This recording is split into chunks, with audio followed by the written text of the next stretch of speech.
Good afternoon, everybody. I know that the time is now 4 o'clock. Of course, we are waiting just a little bit longer to see if we're going to have any of our other guests hop on before we begin, but thank you for joining us so far.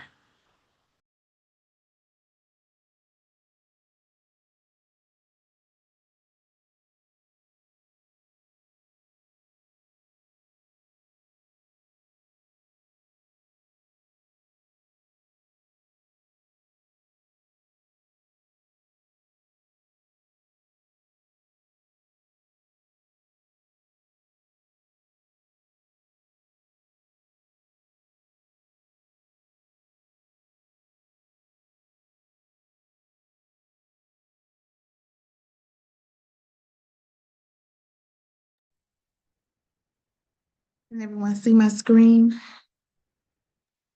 Yes. Thank you.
Good afternoon, everyone. Good afternoon. Right. All right. So, welcome everybody to another wonderful Wednesday. Although our school day is over, it's still a wonderful day of teaching and learning here at Scott Elementary School. Thank you all for being a part of our Go Team, of course. And today we're going to do our Go Team business meeting number 3. Take it away, T. Olive. Okay, good afternoon. Welcome to Scott Elementary School's Go Team meeting, where we will follow the agenda as it has been emailed to you and publicly noticed. I would like to remind everyone that this is a Go Team meeting. This is a meeting of the Go Team. Only members of the team may participate in a discussion. Any members of the public present are here to quietly observe. For members of the Go Teams, please identify yourself when you speak. I am pleased to call this meeting of the Scott Elementary Schools Go Team to order at 4:07. Our first order of business is to call roll. The secretary will now take the roll. All right, Ms. Bonzu, Present. Ms. Olive, Present. Ms. Minor, Ms. Brown, Mr. Jackson, Ms. Thomas, Present. Ms. Archie, Present. Dr. Scarborough, present, Ms. Ajedzwa, Present.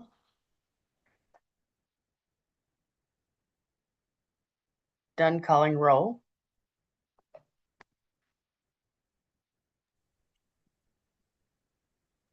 Did you call Ms. Forbes' name? Oh, Ms. Forbes, sorry. I didn't know I needed to call her name. Present. She's on the Go Team. Okay. I did not see. Okay, perfect. We're good.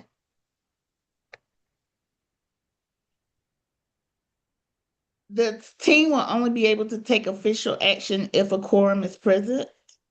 Ms. Scarborough, is there a quorum present? Yes. Okay, so our first order of business is to approve the agenda. This was provided to you and copies are here. Are there any changes to the agenda?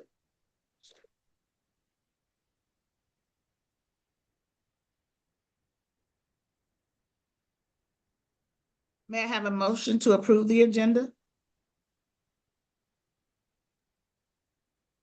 This is Ms. Thomas, forwarding the motion to approve the agenda set forth for the meeting for December the 3rd. Yes.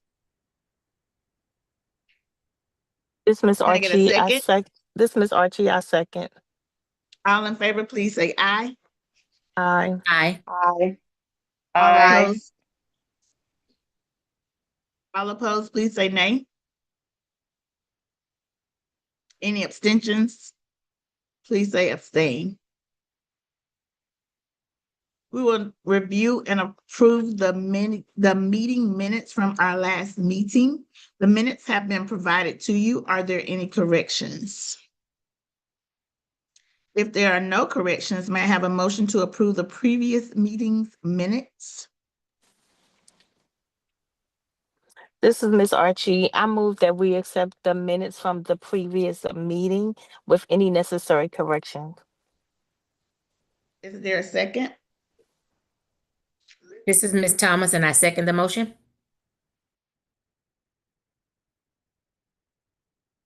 All in favor, please say aye. Aye. Aye. All opposed, please say nay. Any abstentions? Please say abstain.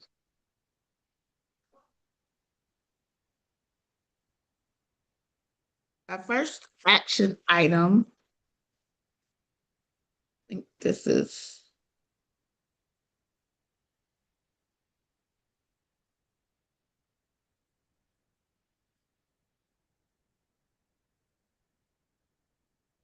Is you, Ms. O. You're starting with you.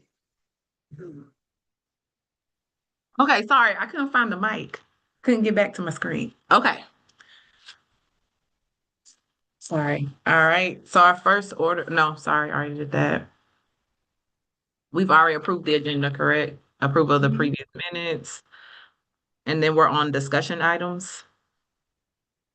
Yes. All right, so we will be going into our school strategic plan development process.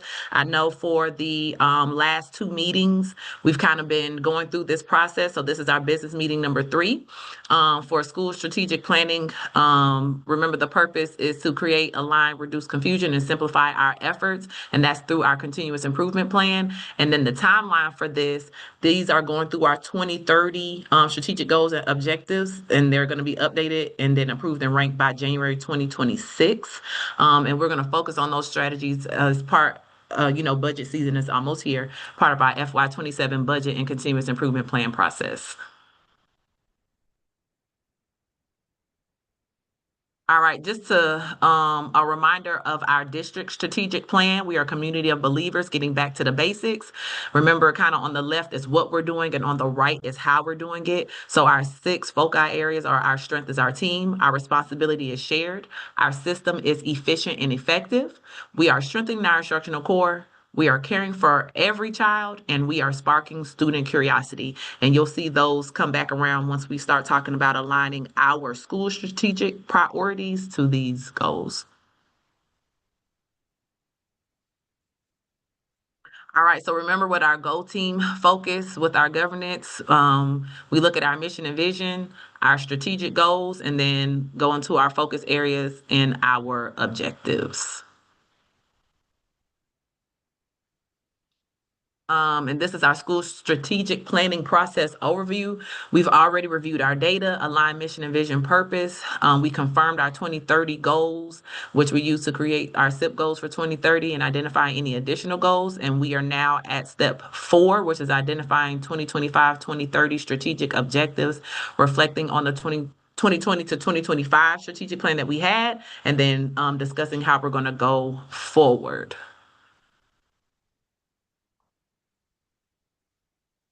All right, so in our last meeting, we reviewed our school data, we aligned our mission and vision, and then we confirmed our 2030 goals.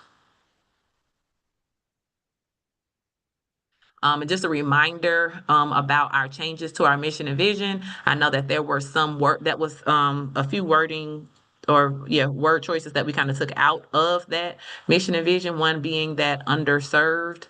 And then we did more of a focus on that STEAM in our new mission, and then which includes arts and athletics. And some of the same type of strategies, just kind of wording a little bit better to align with what we're doing. And the same for our vision with an emphasis on like student autonomy.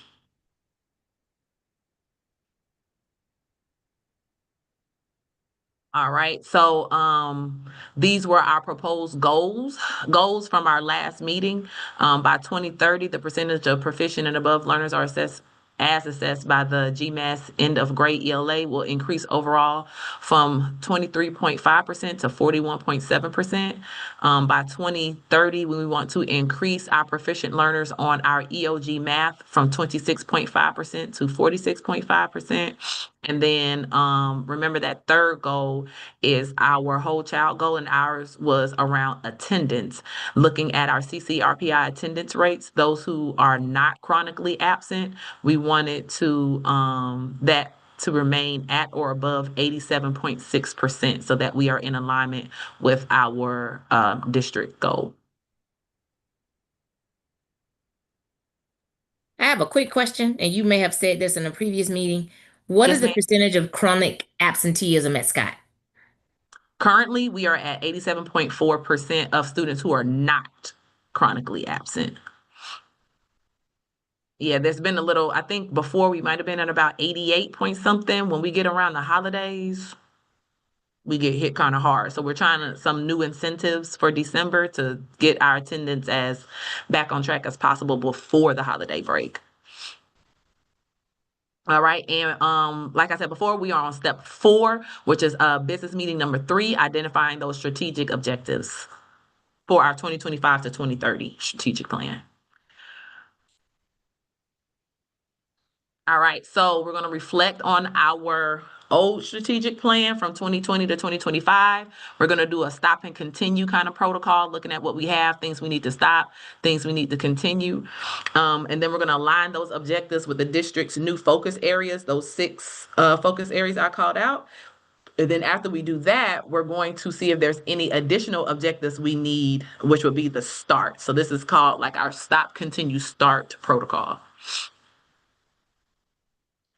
All right, so using our new 2025-2030 strategic goals as a guide, we're going to complete, like I said, a start, stop, and continue exercise to review our strategic priorities and identify our goals going forward through 2030.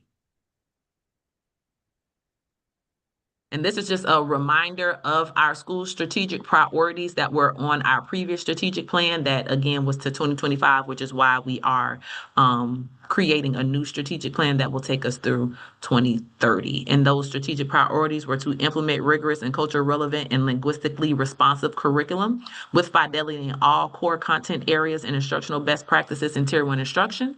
The second one being implement a whole child system of supports that integrates social emotional learning, behavior, wellness, and comprehensive academic intervention plans. The third, like A, being utilize flexible learning tools, technology integration, and targeted instruction to personalize learning for all students. And that is encompassing that intervention enrichment block with personalization. Number 4 being our SEL program. And then our 5th priority was with the help of the family engagement team. Parents will be engaged with activities that support students and teachers.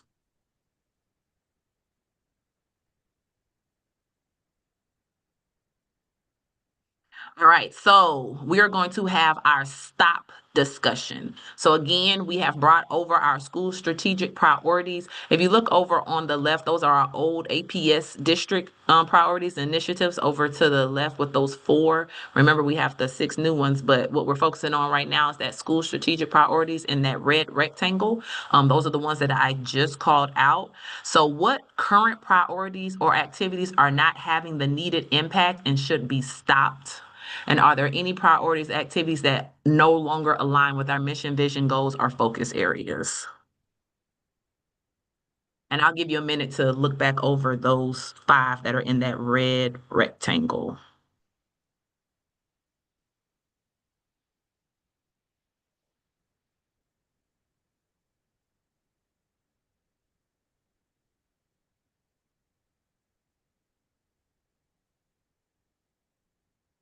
Are you ready for us to start?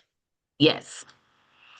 So I think do we have to go in any particular order, like start No, with number ma'am. 1? Okay. Nope. So what I think we should continue, this is the This is the continue stop. and stop.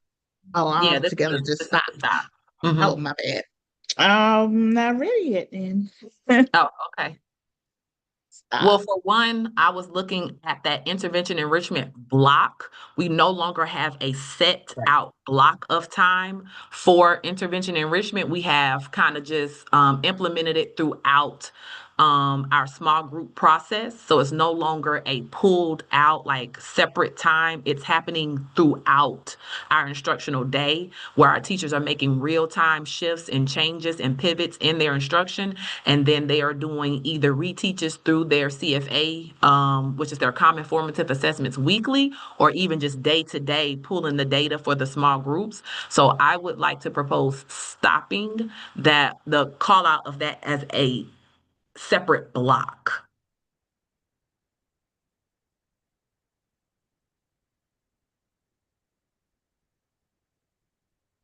Our schedule it doesn't even allow for it anymore. That was the extra 30 minutes that we had in our schedule. That was based on COVID, Mm-hmm. right? So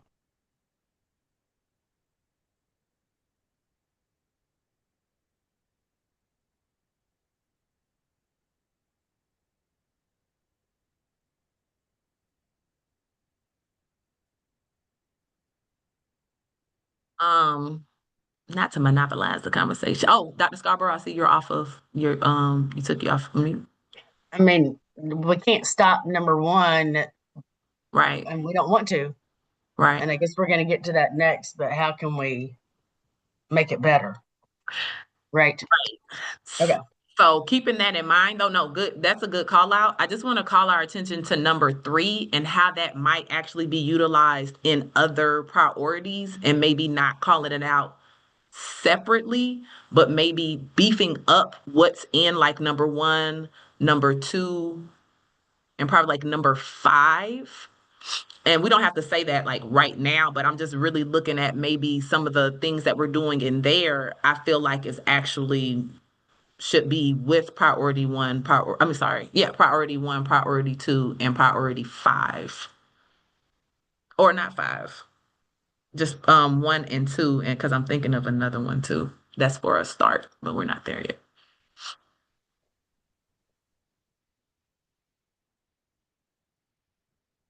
Can we move on if we don't Mhm. have any more stops? Okay.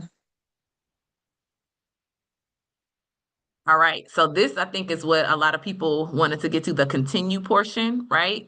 So what current priorities or activities are working well and should be maintained? So think about what has been working, what has been completed or never started, and then think about our goals, right? So we're wanting to increase basically almost like 5 percentage points each year for reading, for math, and then maintaining our CCRPI growth for attendance every year. I know, Dr. Scarborough, you kind of already talked about number 1 is something we're definitely going to be continuing. So can we add, I guess, to that, like incorporating small groups, because I know that is a big push here. I Yeah. know, and with the personalization, even though it wasn't a block, but we're still trying to make sure we're focusing in on each student's, I guess, Yeah. That data.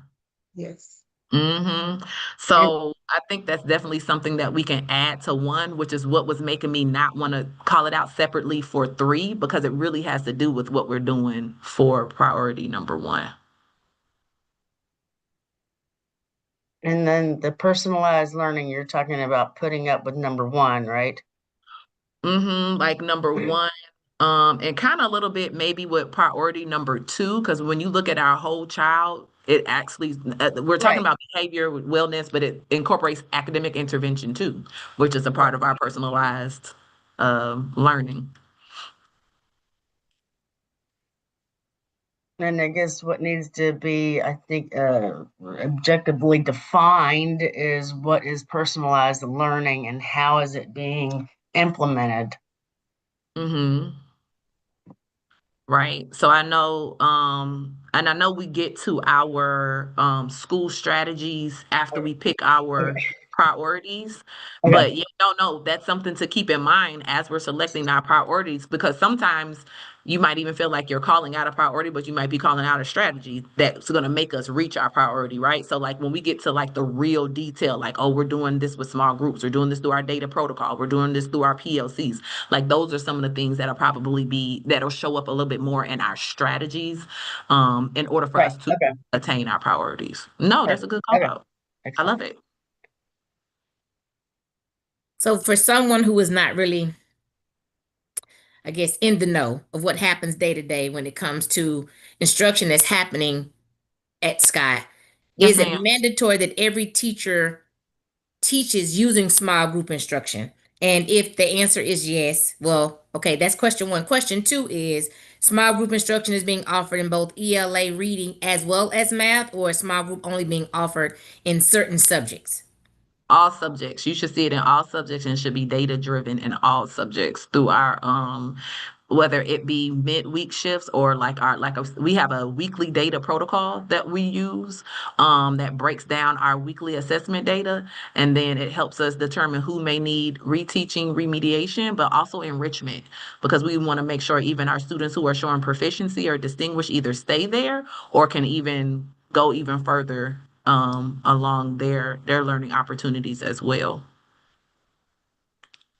And the data that you're utilizing to make those decisions, I'm sure like formal as well as just like eyeballing, or are you using like exit tickets, or is it a combination of everything?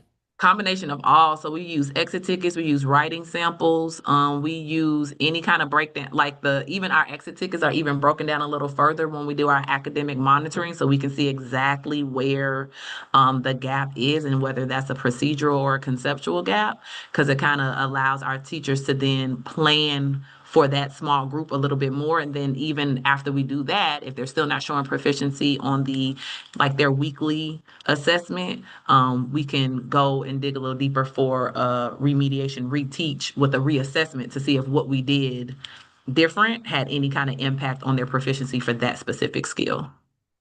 Okay, thanks. We utilize our MAP data as well, which is we're in the middle of taking MAP right now too, which is more of a diagnostic benchmark type of assessment that only comes 2 to 3 times a year, but we use that data as well. But definitely I want to continue even with our family engagement. I may want it to look a little different, a little bit more robust, but I definitely want to continue our what the work that we've been doing with our family engagement. All right. Any other points for discussion for the continue? Okay, we can move on.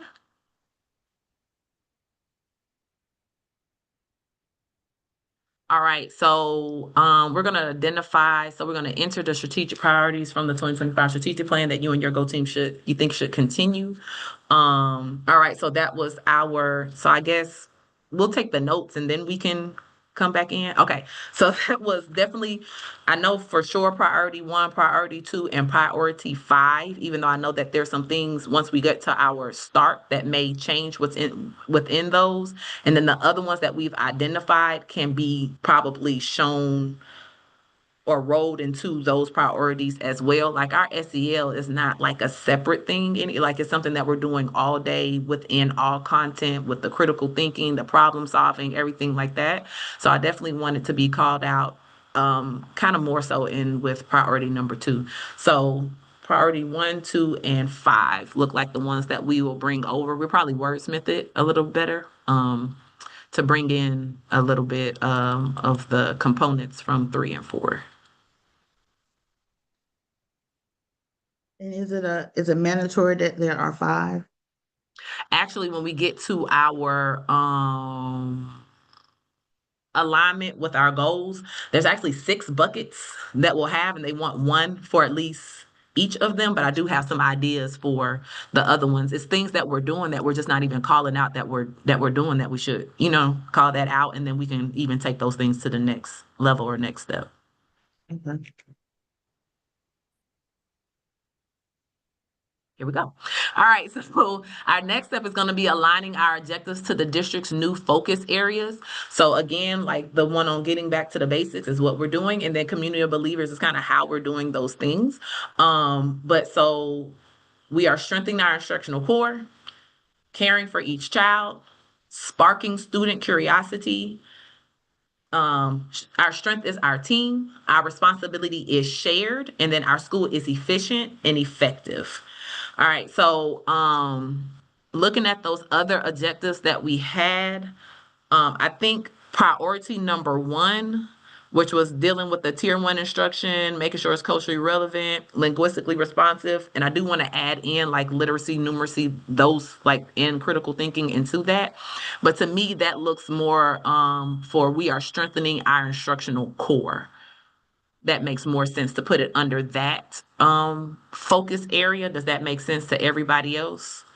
The priority number 1, again, was implement rigorous and culturally relevant and linguistically responsive curriculum with fidelity in all content areas and instructional best practices in tier 1 instruction. That definitely feels like strengthening the instructional core. That's basically dealing with instruction and learning. Yes. Okay. All right.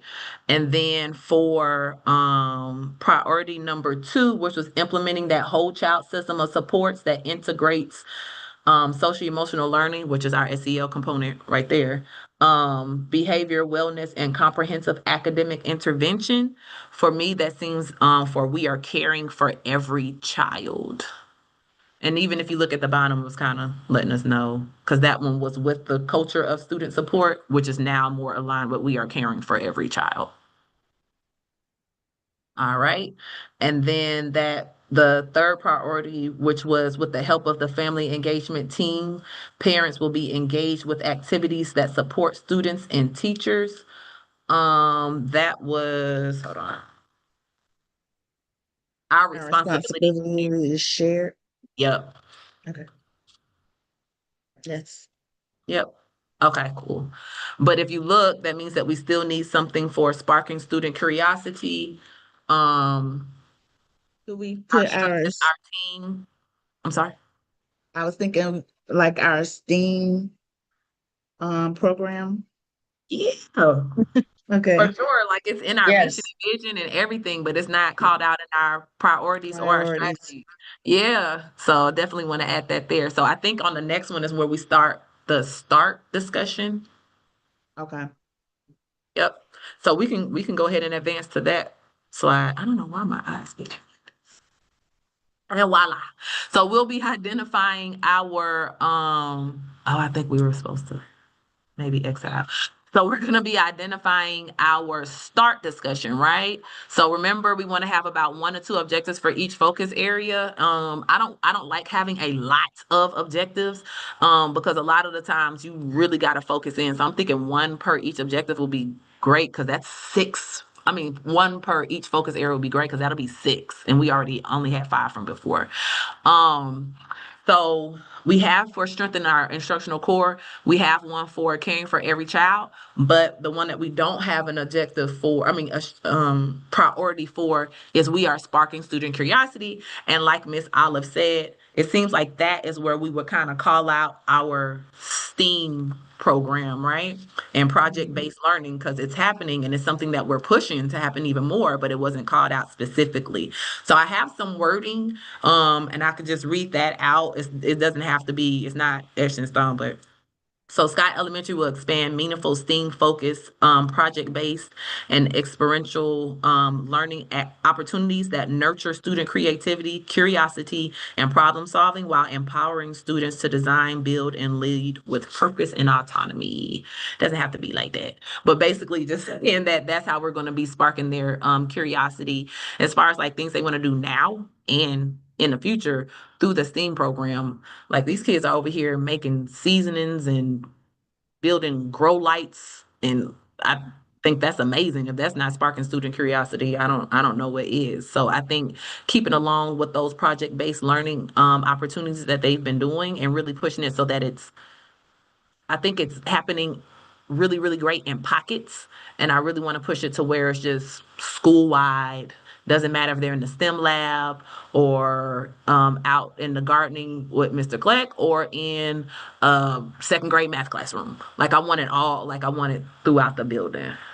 So that could be hours for sparking student curiosity. Is everybody kind of aligned with at least having it along with STEAM? Yes. Absolutely. I am. Okay, awesome, awesome sauce. And then our strength is our team. When you look at the district wording for our strength is our team, it's more along so like with strengthening the instruction, our strength is our team, like increasing highly effective teachers, prioritizing engagement and retention of teachers, and then growing and promoting strong teachers, leaders, and staff. So that's adults, like building the capacity of adults, right? And we don't have that called out there, but we do it quite often, right? So we have professional developments that are led. We have weekly instructional planning meetings where PLCs, which is our professional learning communities, come together and discuss and make pivots and talk about the best things and breaking down standards. Like all of those are incorporated in strengthening our team, right? So that would look like building a culture of professional excellence through collaborative leadership, coaching, professional learning, and shared accountability systems that equip staff to deliver high quality instruction and support the academic and social success of all students. I think that we ask a lot of our students. I think we ask a lot of our teachers. And so it's only fair to make sure they are actually equipped to roll these initiatives or activities or best practices out correctly. Thoughts? I would like to add to also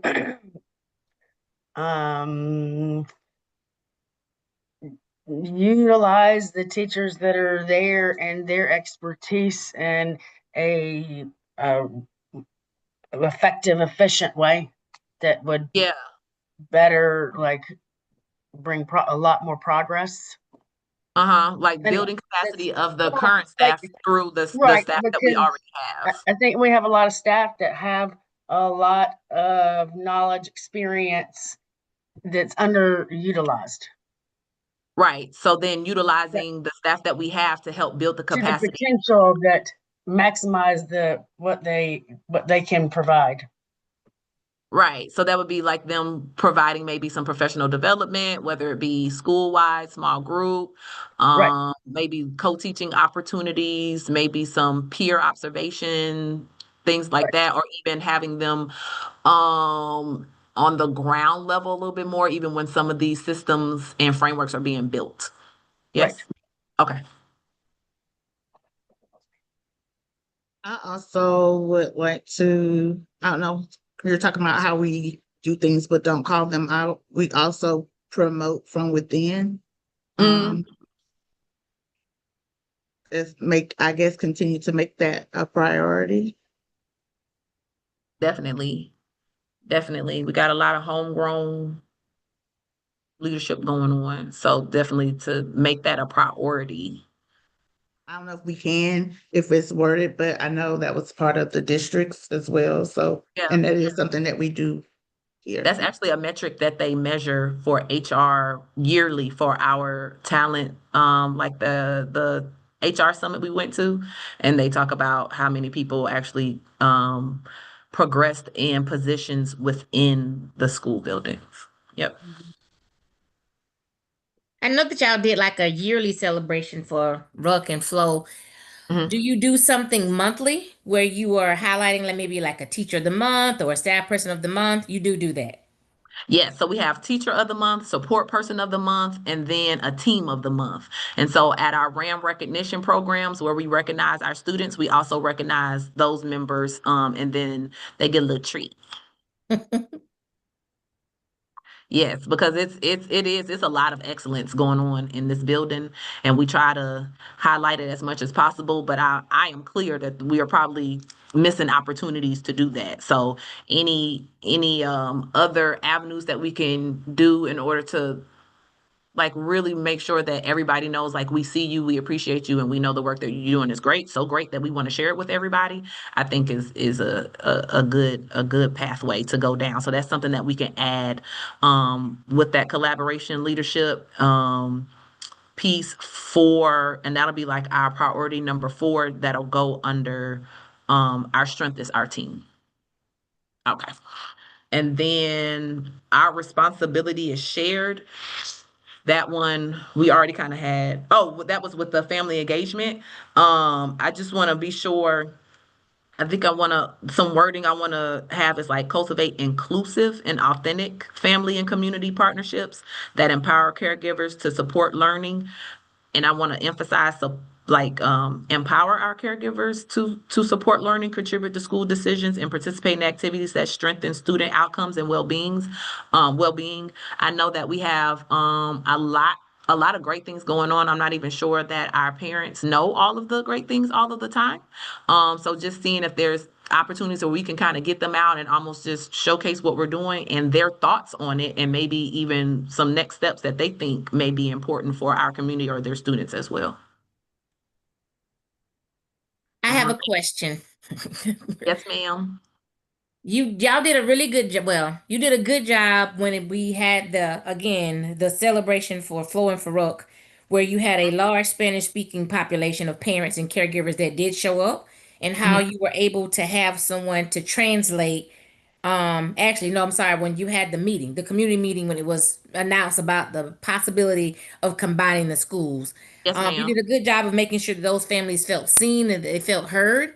My Mhm. question is that something that's always presented beforehand? Because I know that the talking started and then it kind of seemed more of an afterthought. Like, oh, wait, we got to stop because we got to include and we got to say what we just said in Spanish.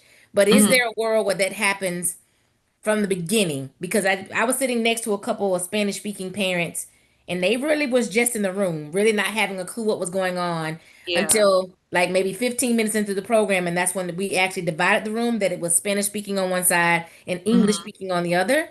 Um, Yeah. so that's just my question. Like, is that, it seemed more of an afterthought, but is that something that is always present? Because you do have looks like a heavy Spanish speaking population at your school. Like half of the room was that population. Yeah, for sure. So even the guy coming, we have to put in almost a week in advance Oh, for him wow. to come. So we do it. It's not an afterthought. I'm not sure why they didn't bring headsets that time. Typically they bring headsets so that it doesn't have to be a you go and then I speak. You go and then I speak. Typically, how it goes is while the person is talking or whoever is presenting, the interpreter has a mic, and then all of the headsets, the parents have the headsets. He said he did not get the memo to bring the headsets that day. So a lot of times, the district has people, but with our population increasing, we do have to outsource. The district does outsource that. So sometimes it's an outside company that comes, and I'm not sure if sometimes the communication to have headsets kind of gets lost in the translation, but typically we ask for them to come. We have to put it in.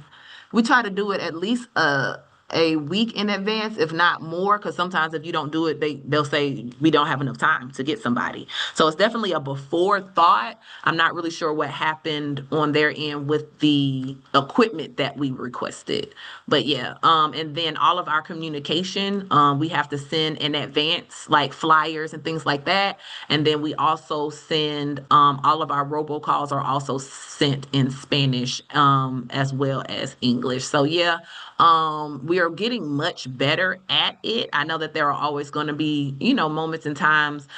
We even last year sent out a survey just to see like what are some areas that we can improve.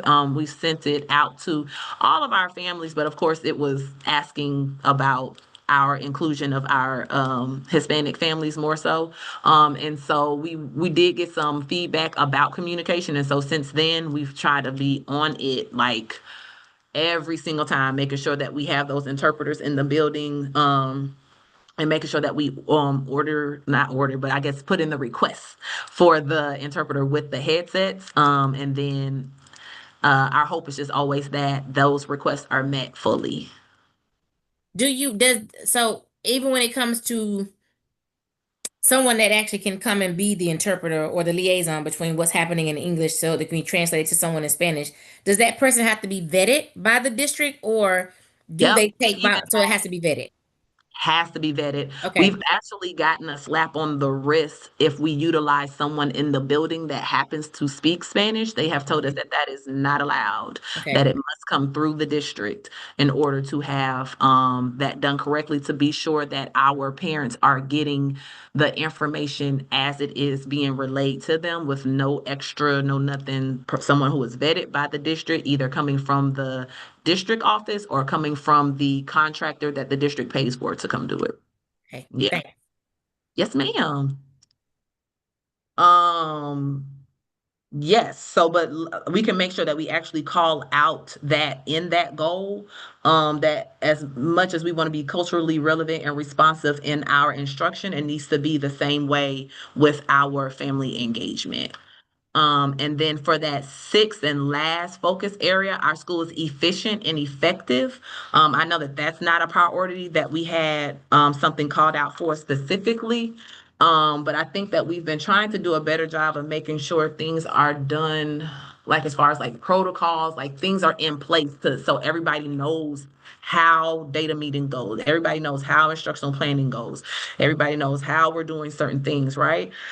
So that priority will be to develop and maintain equitable, efficient, and aligned school-wide systems for academics, operations, technology, and resource allocation that maximizes instructional time, streamlines processes, and support a safe, predictable, and high-functioning learning environment. So that could be a priority that we have for that sixth focus area.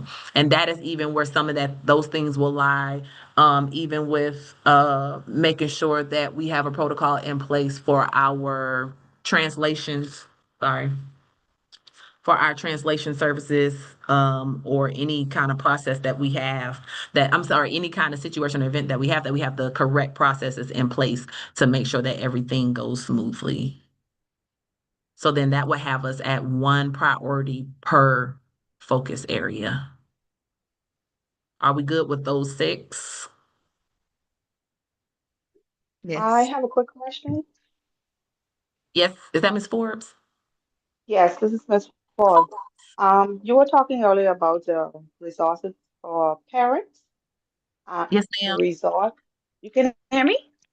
Yes, I can. It's my device, it's not you. Okay. We were talking about having resources for parents, and you say most of the parents doesn't know about it. Is there any way we can highlight that a little more, like have it up or send out m- memos for them or something? Yes, so we've been thinking about doing like a monthly newsletter that just kind of highlights like what's going on at Scott, and it will highlight each grade level and then just overall things with like pictures, because I know I love seeing pictures of my kids doing amazing things. And then also we're trying to push our social media a little bit more as well. We've been trying to get more of our parents to follow our social media, because a lot of our events, a lot of our like day-to-day, just really cool activities that we're doing can be found on even like our IG page. But we're trying to up our followers. Nobody wants to follow us. So we're trying to have like I think like at the holiday program, we'll try to push it out some more, maybe a quick QR code that takes it straight to our IG page where we can just I think we have that actually, where we could just they could just click follow straight from there. But yeah, we're trying to look at different ways to get the word out. Right now we have Class Dojo, we have social media, we have our robocalls and texts. We send flyers home as well. I'm trying to figure out another way though to make sure that, because I remember last year I was talking to somebody about like chickens, and they were like, "We have chickens," but it's like even if you come to the like the dinner with data, that was a whole station where the parents could go out and help them collect eggs and things like that. But it's just like we got to get them in to kind of show them the cool stuff. So I'm trying to work on coupling some of those things with maybe performances, because everybody loves to see their babies do things or receive awards. And then of course with dinner with data, we kind of do it with food, because that's another good way. We love to fellowship with a little, a little food. So just different ways to get them in the building, get our parents in the building. And I've been trying to think of ways to maybe do things in the apartments at the rent office, trying to see if there's like something that we could hold to where the parents don't have to come to the school. We could have separate things within their neighborhood, so maybe they may be a little bit more likely to be able to come. It won't seem like a big to do about how to get to the school. We're getting to them. Okay. And you ever thought about when you the school does career day, they can probably reach out to some of the parents and asking them come and share some of their careers. That probably like the kids probably be admired to see some of their parents out and sharing the careers. That You ever will be thought about cool. Yeah, so I'll get that to Miss Cook, our counselor. She's in charge of our career day.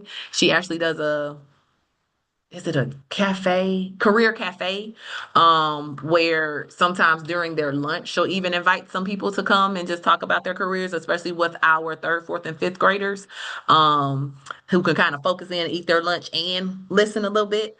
So I think that that would be a really good way. I think that's a really good idea. Thank you, Miss Forbes.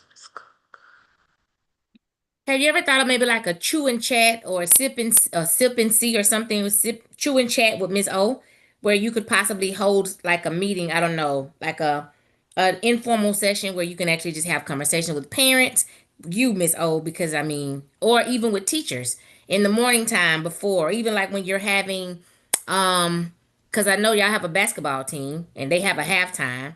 Is there a way that you can get some of your student ambassadors to possibly lead like a 10-minute tour to the chicken coop to be able to get parents to see what the amazing things that's happening at Scott? But they're coming to the building for sports for sure. Yeah, so we don't host any of our games because Mm. our gym is not equipped to host the game, but like our home games will probably be at John Lewis, but that doesn't stop our students from being able to speak and share things during halftime. So that is something that we can couple it with as well. We usually have a pretty good turnout for our sports too. Like a lot of the parents will come out, a lot of the students. So maybe it could be like a little showcase halftime, especially if it's our home game, but it's at John Lewis. I'm sure Mr. Lunkley won't mind. I keep saying that that's our home games. I told him that that was our home games.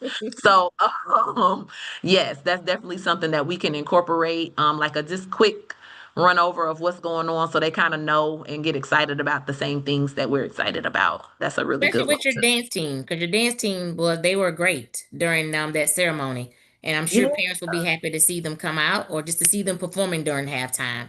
But just a suggestion.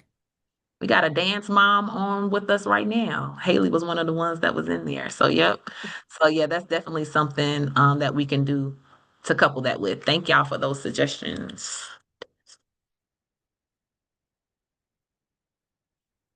All right. So with those suggestions and then our priorities aligned for our focus areas, we can move to our next slide. All right. So are there any new object? Oh, we kind of already talked about starting the ones. And then yes, do we have the 1 to 2 objectives to support each focus areas? Yes, we do.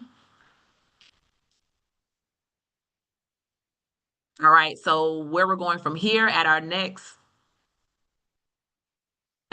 meeting, we're going to vote on our 2025-2030 strategic plan. So we'll have it all laid out, looking nice instead of us just having all the discourse about it. And then we're going to rank our objectives. Just like we've been calling them number 1, number 2, number 3, but we'll actually rank them as far as we see them as far as priority and importance. And we're going to begin the discussion of our 2026-2027, which is the next school year budget. And let me or the chair know of any additional information you need for our future discussion. Any questions about our priorities or our focus areas? Okay. I think, well, one additional suggestion was I know, first question, have they told you guys when you know for sure when this merging is going to happen or if it's going to happen? So that's actually one of our discussions going forward in the slides when we talk about today is actually the board meeting. We sent notice home yesterday that today is where the board will actually be voting. So we don't know, the board hasn't approved anything yet. So Okay. then from board approval, then I don't know when, if pending board approval, if the board approves, because the board doesn't approve it, then it's over with right there. And then, but if they do, then we would then have to wait for a timeline for that as well, because it would not be something that would happen next school year at all. Okay. Well, I'll just table what I'm going to say for whenever you get more information around it. Okay. Because I think just the more information that parents can have, I think it'll put them at ease. Because change is different, and I understand you talking about a whole new building, but I think if you just get ahead of it and begin to talk about it as soon as you know, I think that'll be an easier transition for some parents. But I'll table my ideas. I'll write them down so I won't forget, but I'll table it. Okay. Okay. Yes, ma'am. All right, and now it's time for our principal's report. Since the last time we met, our CCRPI results were released. So for our CCRPI, we have 4 areas, and I'm sorry, CCRPI is our College and Career Readiness Performance Index, which lets us know how we're performing as a school with other schools in the state. This is how the state ranks us and let us know how we are doing as a school. In all 4 areas, we have increased actually by many points. I forgot on this slide, it doesn't show how many points for each group. But even our content mastery, I believe that increased. Oh, I should have had it up. I'll keep talking as I try to bring it up.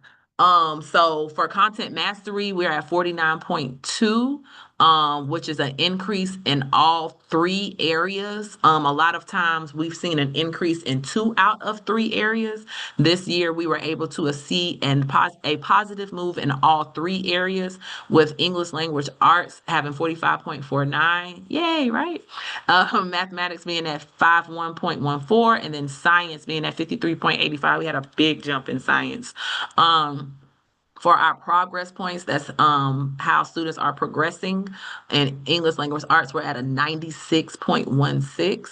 For mathematics, we're at 88.47, and then progress towards English language proficiency at an 84.38. Most of these are based on our end of grade, which is our GMAS scores, but that progress towards English language proficiency is actually through a test that's called Access, where all they do is evaluate our students who are ESOL or ELL, English language learners, and how well they are acquiring the English language. Not necessarily if they're getting like the things correct, like are you acquiring the language that is necessary for you to do well? For our closing the gaps, and that's looking at our subgroups and improving the target performance for all and subgroups. We are at 88.5, which was an increase as well. And then for our readiness, that's looking at attendance, that's looking at beyond the core, which is beyond the core includes like our students being enrolled in like visual arts and physical education and getting and having those passing scores and A's and B's in those particular core areas. Those beyond the core areas. And then also reading at or above grade level, we were able to increase our readiness score to 73.3 as well. And these are some scores that were coming out all of last month. So that is our update on those. And again, we grew multiple points, probably double digits in most of these areas. All right, and just some of our school updates. Like I mentioned before, we are currently in the middle of our MAP testing window. Today was actually our first day of testing where we were able to do our MAP reading. Tomorrow we will do our MAP mathematics test. We've been sending robocalls and just reminders to our parents so they know to get our babies here and get them here on time. This is going to be, of course, the last time they took their MAP growth was in August. So this is going to be our indicator, like our first like long kind of term indicator to see where we are from the beginning of the year to now. So they take it in reading, they take it in math. 5th grade also takes it in science. And then there is also something called a mirror fluency, which is where our students our K3 students will test in order to see how they are increasing in their fluency skills. Also, we are still within our attendance challenge. I know that CCRPI attendance was something that we talked about before. We are 3 weeks before the holiday break. And so we are really pushing to make sure our students come each and every day as we lead up to our break. I know that everybody is ready for the break, but we still have a lot of school left. So we want to make sure that everybody is coming. This will be our first month where we are doing our kind of like homeroom school-wide challenge, where we have a bulletin board where the students, when they pass by in the morning, they'll see how many times their homeroom was able to have perfect attendance for the day. So each day their homeroom has perfect attendance, they'll get a sticker. And you would have thought we were giving out money for each sticker because the students are very serious about counting their stickers and making sure that their class has the most. There's going to be a Polar Express type of theme for the classrooms that have the most perfect attendance stickers. And then also we're trying to do the Beat the Clock challenge where our students, we are trying to get our students here on time, especially for testing, because the testing starts at 8:30. Now, our school day starts at 7:45, but it still is sometimes a struggle to get our babies here in time for our testing. And so we are sending robocalls in the evenings and in the mornings, trying to get them here to make sure that they are here for testing. Also, we have a Girls on the Run team, and they will be running their 5K this Saturday. And so we have some staff members that will be out supporting them, running with them, running with them, and having, I think they're trying to do like some hot cocoa and some things at the tent and the table so that the girls feel real good and welcomed after their run. Also, we will have our spelling bee. The spelling bee, this particular portion will be for our 4th and 5th grade students, because those are the students that can move on to the district spelling bee. And that is going to be that is not on December. It is, okay, December 18th. I moved it. Thanks. December It's on 8th. it's the 17th now. I think it got moved to the 17th. Oh, okay. I thought it moved. Okay. All right. So one of these days is going to be the spelling bee for 4th and 5th grade. We're going to send out information so our parents know which one. They already have their word list. They are very excited. I saw it in hand in many of our students as they were going through the hallway. So I hope they don't put it down and lose it. But they are able to have that. And then our winter program will be that Friday, that last day. We always try to make sure that we have our programs very strategically on the last day before the holiday, because if we have it before, everybody feels like school is over and we don't have to come anymore. So our winter program will be the last day of school before we go on our break. And we will be sending invites to our partners to come out and see our holiday program. This is another attempt that we're trying to really make sure that we're reaching out to our partners just for like collaboration and fellowship as well. Yeah. I was talking to Kirsten. I was like, I sent it. Oh, Did you get it? did you get the invite? I'm gonna check because I haven't seen anything, but it could be now. Because I be up late checking emails. I'm just gonna peruse back through. But nonetheless, I think I did. It was a decorative white piece of paper with like blue writing. Yep, the I blue did right. get Yep. it. I'll Mm-hmm. be there. Do I need to reserve? Because I bring the whole team. We all coming. No, no, no. No, you don't have to All reserve. We right, just want great. y'all so you can see the babies and the babies can see you. All right, so that is it for our school updates. The next slide has the update, right, the cluster advisory team report. So the charter system renewal, they're still looking at everything. There may be some the charter system renewal. So of course, APS is considered a charter system. Oh, I'm sorry. I thought somebody was. So, like, no, just APS being a charter system, not the actual charter schools within our district. But you know how every school in district in the state was able to. So it gives us a little bit more flexibility in like our budgeting and how we run certain programs, and you don't see as many constraints sometimes from the state when it comes to our charter system.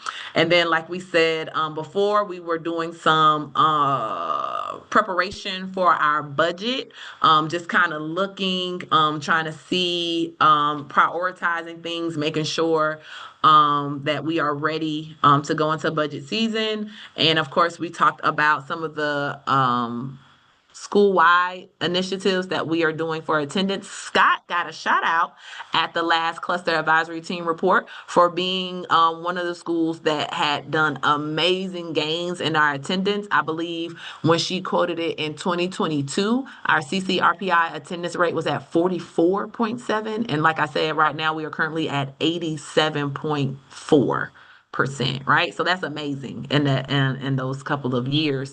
Just trying to really make sure we're getting our kids back in the buildings and every day. And yes, school is very, very important. Working with them, sometimes I call them myself, send them a quick text. Hey, where's my baby? So they know that we're looking for them. We want them in the building.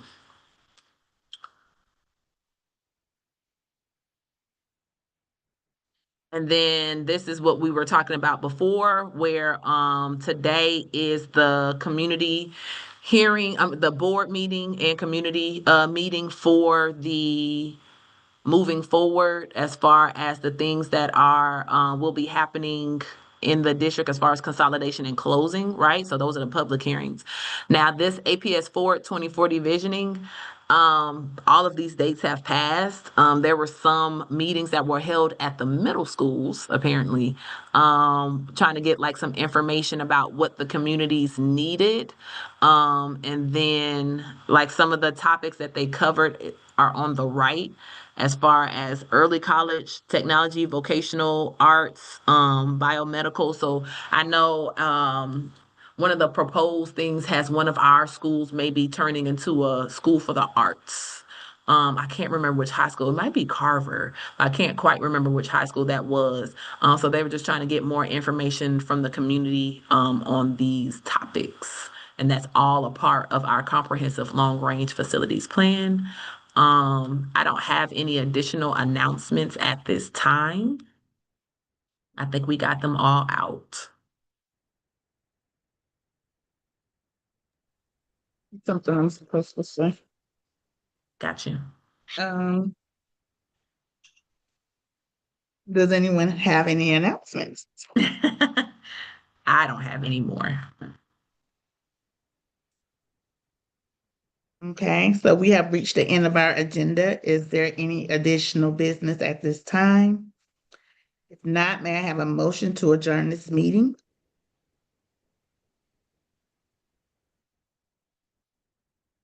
Ms. Thomas makes the motion to adjourn the meeting. A second? Ms. Bonsu seconds. All in favor, please raise your hand.